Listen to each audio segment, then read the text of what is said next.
Assalamu alaikum wa rahmatullah. Today's topic for discussion is nucleic acid. Before discussion to nucleic acid, हम इस सबसे पहले इसकी terminology पे डिस्कस कर लेते हैं कि इसका नाम न्यूक्लिक एसिड क्यों पड़ गया है। इसको सबसे पहले न्यूक्लियस के पसल से वहाँ पे जो है ना इसको वहाँ से आइसोलेट किया था, और आइसोलेट करने वाले साइंटिस्ट का नाम जो था ना वो एफ मैचर था।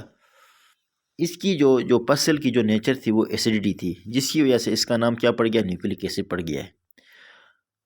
हम इसको न्यूक्लिक एसिड को हम ये भी कह सकते हैं कि ये कम्बिनेशन है डीएनए और आरएनए का, जो कम्बिनेशन जो है ना वो न्यूक्लिक एसिड है।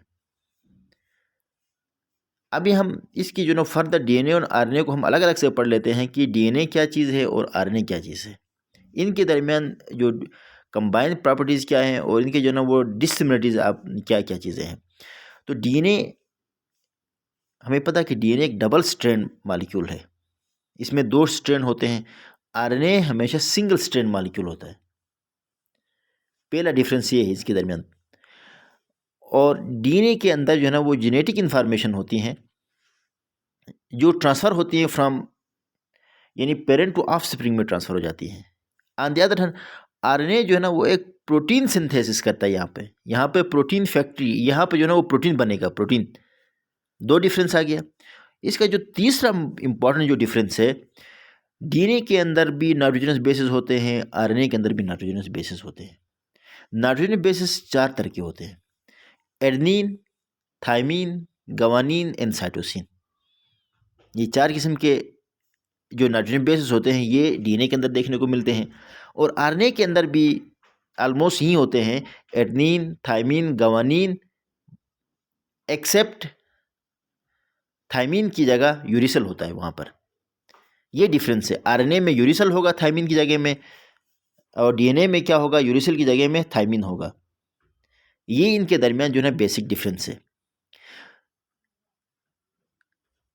चौथा डिफरेंस डीएनए और आरएनए का जो डिफरेंस है वो ये है कि इसका डिफरेंस नाम से ही जाहिर होता है, यानी DNA stand for deoxyribonucleic acid और RNA stand for ribonucleic acid.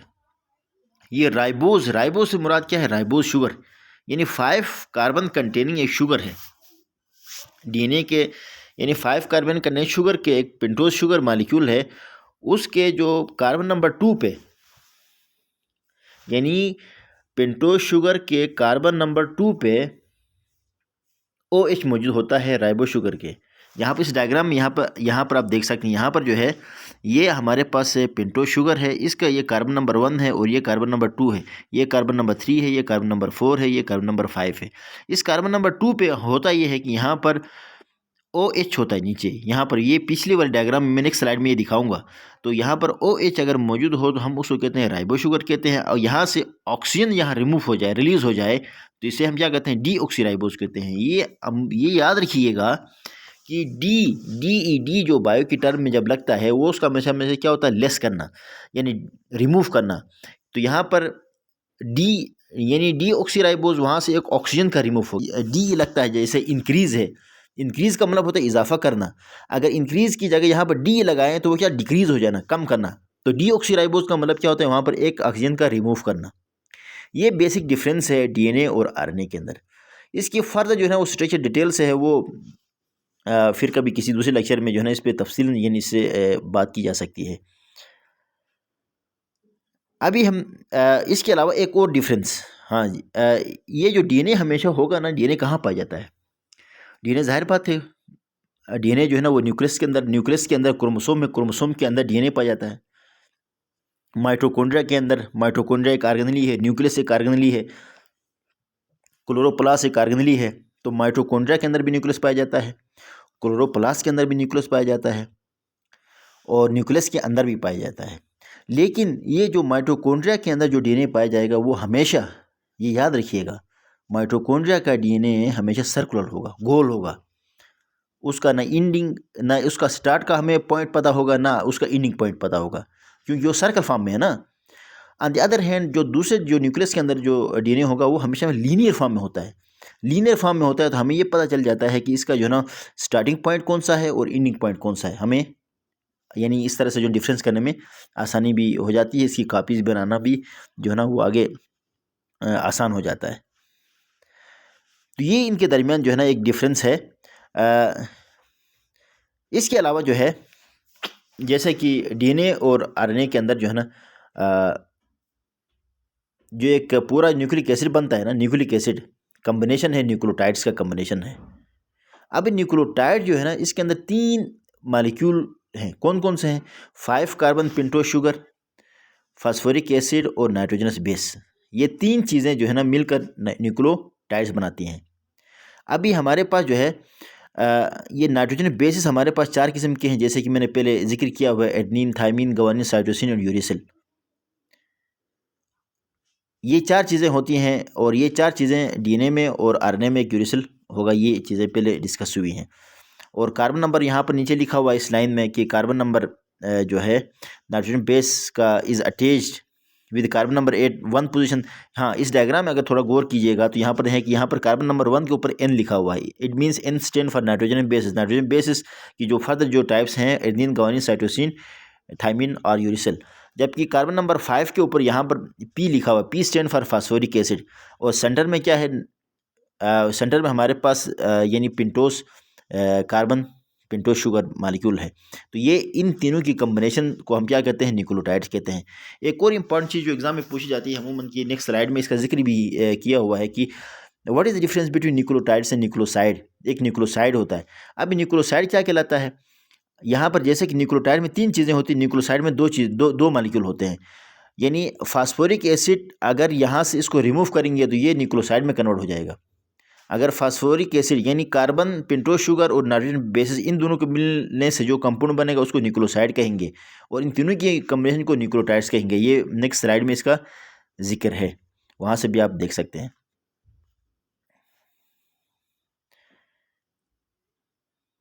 यहाँ पर इस डायग्राम में ये जो मैं बात कर रहा था इसकी कि कार्बन नंबर 2 पर OH मौजूद है और यहाँ पर सिर्फ H मौजूद है। इस बेस पे हम डीएनए और आरएनए के दरमियान डिफरेंस हम मालूम करते हैं। और न्यूक्लियोसाइड की भी जो मैं बात करता कार्बन पेंटोज शुगर और नाइट्रोजन बेस जब मिल जाता है न्यूक्लियोसाइड बन जाता है। ठीक, ये फास्फोरिक एसिड है। ये है कि न्यूक्लियोटाइड में 3 चीज़ें होती हैं ना, एक शुगर होता है, फास्फोरिक एसिड और नाइट्रोजन बेस। नाइट्रोजन बेस, हाँ, इस पर हम थोड़ी सी बात कर लेते हैं। नाइट्रोजन बेस 2 टाइप्स के होते हैं, 2 मेन टाइप्स के, प्यूरिन और पायरिमिडीन। प्यूरिन के अंदर जो है ना वो ये डबल रिंग स्ट्रक्चर होते हैं, ये देखें आप देख सकते हैं। और पायरिमिडीन जो है ना हमेशा सिंगल रिंग स्ट्रक्चर होता है। प्यूरिन के अंदर जो नाइट्रोजन बेस आते हैं जो डबल रिंग स्ट्रक्चर होते हैं वो एडेनिन और ग्वानिन होते हैं। और पायरिमिडीन के अंदर जो सिंगल रिंग स्ट्रक्चर होते हैं साइटोसिन, थाइमिन एंड यूरेसिल। ये जो है ना पायरिमिडीन के अंदर फॉल करते हैं। इसके अलावा एक स्लाइड में यहाँ पर है कंजुगेटेड मॉलिक्यूल।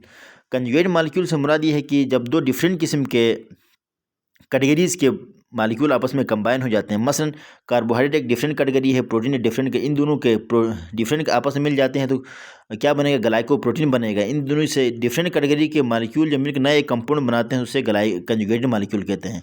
इसी तरह से कार्बोहाइड्रेट और लिपिड आपस में मिल जाते हैं, ग्लाइकोलिपिड बन जाते हैं। तो ये डिफरेंट मॉलिक्यूल आपस में कंबाइन होकर जो नया मॉलिक्यूल बनाते हैं उसे क्या कहते हैं? कंजुगेटेड मॉलिक्यूल कहते हैं।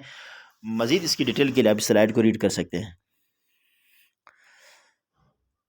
हाँ जी, ये जो आरएनए के हवाले से हमने पहले बात की थी, तो आरएनए के हवाले से मैंने पहले ही तमाम इन्फॉर्मेशन आपके सामने रखी हुई है। इसकी जो 3 टाइप्स हैं, एक मैसेंजर आरएनए है, दूसरा ट्रांसफ़र आरएनए है और तीसरा राइबोसोमल आरएनए है।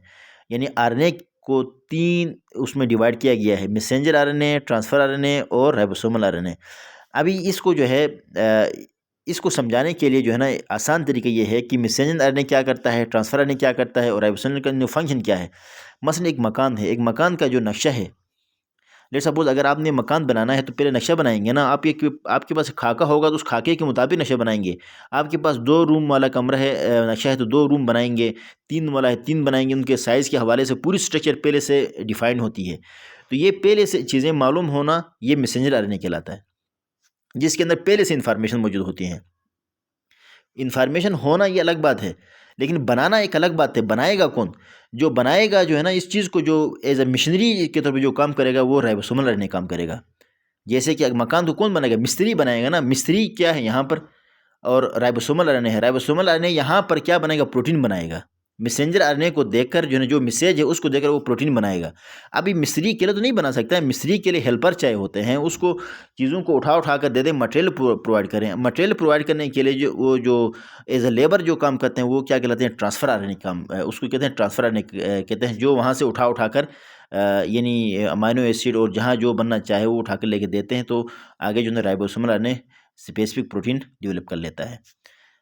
इसकी जो डिफरेंट यहाँ पर इसकी फर्दर डिटेल इसको आप रीड कीजिएगा। इसके जो है ना परसेंटेज इन द सेल के अंदर जो है ना वो मैसेंजर आरएनए 3 से 4% होता है, और देखा गया है ट्रांसफ़र आरएनए 10 से 20% देखा गया है, और राइबोसोमल आरएनए जो है ना 40 से 5% एक सेल के अंदर इसकी जो है ना देखा गया। उसकी लेंथ भी, न्यूक्लियोटाइड्स भी इसकी जो है ना डिफरेंट क्वांटिटी और अमाउंट भी जो है ना वो डिफरेंट है।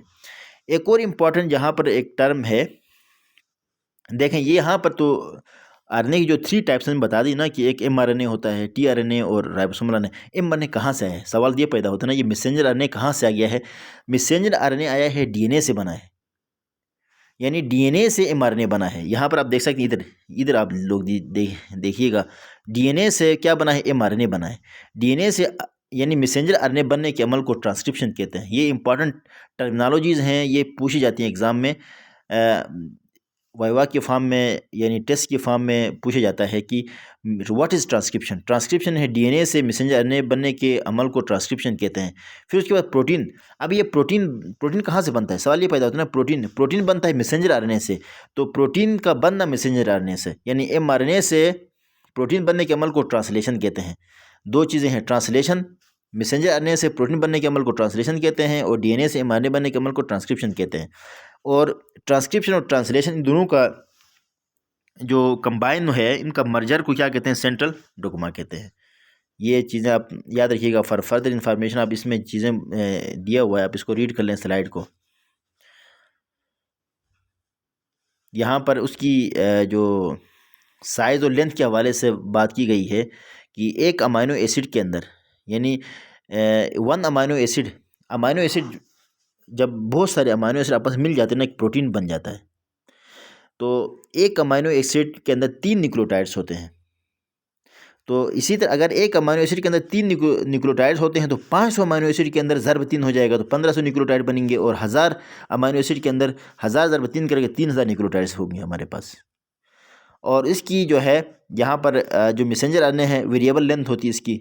Length depend upon amino acid की जो है ना, वो उसकी डिपेंड करता है ना चेन पे, कितना न्यूक्लियोटाइड है। ये पॉली से मुराद है ना लंबी चेन का बनना, मोनो है, डाई है, ट्राई है या पॉली है, ये तो डिपेंड करता है। तो मैसेंजर आरएनए के जो है ना, it has variable length. On the other hand transfer RNA जो है ना, वो 75 से लेकर 90 न्यूक्लियोटाइड्स होते हैं इन स्ट्रैंड में, जबकि जो राइबोसोमल आरएनए है वो 1500 से लेकर 3000 न्यूक्लियोटाइड्स इन स्ट्रैंड मौजूद होते हैं।